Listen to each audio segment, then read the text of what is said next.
I'm just going to come out and say it. Resolutions are not my thing. The way I think about it, if you don't make them, you can't break them, right? But midway through 2011, I came to a realization that I needed to drastically change my life. My husband and I were in Washington, D.C. to participate in the global race for the cure with my East Coast family. I had finished treatment for breast cancer the year before, so I was officially a survivor and wanted to go out and celebrate with my family. Thank you. But I didn't feel like a survivor. It turns out, it's good that I got to go right after Brenda because there are certain similarities, but it turns out that chemotherapy is not a surefire weight loss technique. You might want to keep that in mind. Between the medication I was taking and the self-indulgent trips to Handles and Fishers, I gained 60 pounds in 6 months after my diagnosis. And my knees felt every ounce of the extra weight. Even so, I thought, surely I can power through a 3-mile walk with my family. You know, everybody ever done Race for the Cure? You walk like half a mile an hour. You know, kids in strollers, like powering themselves past. Certainly I could do that. Not so much. By the time we made it from the metro station to the National Mall where the walk began, which was a couple blocks, I was a huffing, embarrassed mess, and quickly realized that there was no way I was crossing that finish line that day unless it was in a wheelchair, and we were fresh out of wheelchairs. So my niece and I left the rest of our group and walked over to the Survivor tent and just kind of chilled out. It's really nice. I hope no one else has ever got to hang out in the Survivor tent. But they really, they do it up. There's free food and drinks and all that kind of stuff. And for the fact that the race was still going on, it was actually quite populated that day. But we hung out, and we eventually wandered over to the finish line to find a good place to cheer on the rest of our team when they finished the race. And they did, and they finished strong, and they were carrying a big banner in my honor, and it was great, and there were hugs and photos and kisses and all that, but it just wasn't the uplifting, celebratory experience that you would expect from something like that. I didn't feel like a survivor, like I said. I didn't feel like celebrating. I felt like a failure. And that stayed with me for a long time after we returned to Indianapolis. As my good friend Oprah would say, it was my aha moment. I wasn't just overweight or a big girl or my preferred euphemism, under tall. I was fat. I was so fat that I couldn't walk through the streets of our nation's capital with my family and 40,000 of our closest friends. I was so fat I had to buy my pants on the internet. I was so fat that my weight was a bigger risk to my health than stage 3 breast cancer. I put the morbid in morbid obesity. Now, pause now for the turning of the page. This is why storytellers don't use paper. Thank you for your patience. So that realization could have driven me to my couch, the comfort of my couch, and I would have been the perfect customer for those TV marketers that sell, this is my new favorite when I was sick one day last week, this is my new favorite product, the all-terrain hurricane. It's a heavy rotation. Or the hover round, another.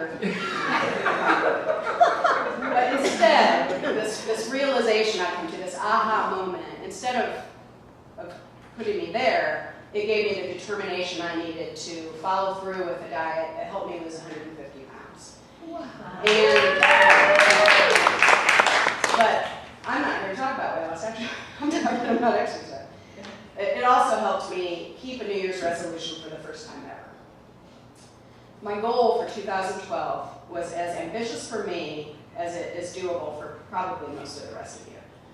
I set out to walk and hopefully eventually run in a 5K race every month all year.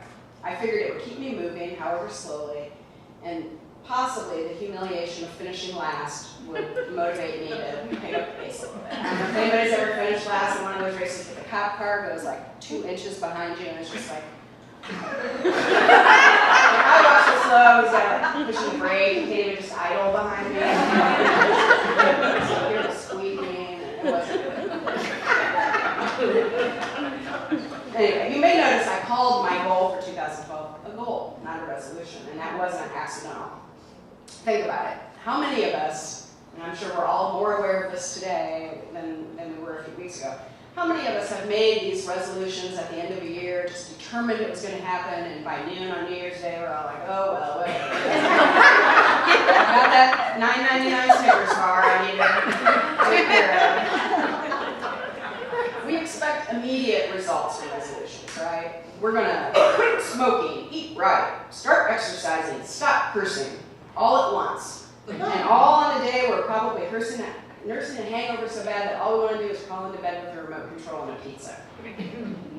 Well, screw that. Goals are more gradual. They're something you work up to. If your goal is to run a marathon, for example, no one expects you to hit the street on the first day and come back 26.2 miles later, right? You work up to it. And my goal was more modest than that. It had to be. And for whatever reason, it stuck. So by the end of 2012, I had completed 19 races. I would have done 20, but one was canceled for rain. Seriously? I finished in last place more than once, but there were many races I didn't finish in last place. And I even won race at the end of June, sprinted the last 0.1 of a mile to avoid finishing in last place. It's behind me.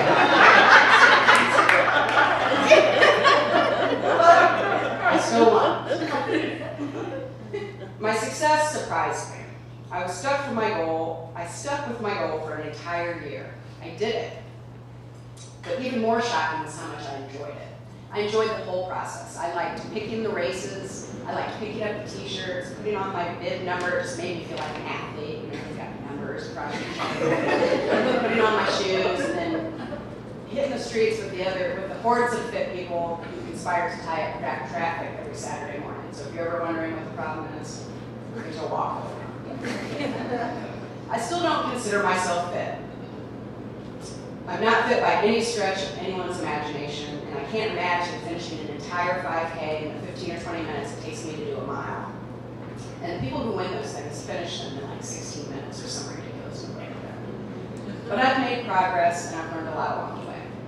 Most of those lessons are personal ones that mean more to me than they'll ever mean to you. For example, I'm not a morning person by any means, but I discovered I really like morning races better than evening races. Apparently I'm too old for glow-in-the-dark bracelets, flashing strobe lights.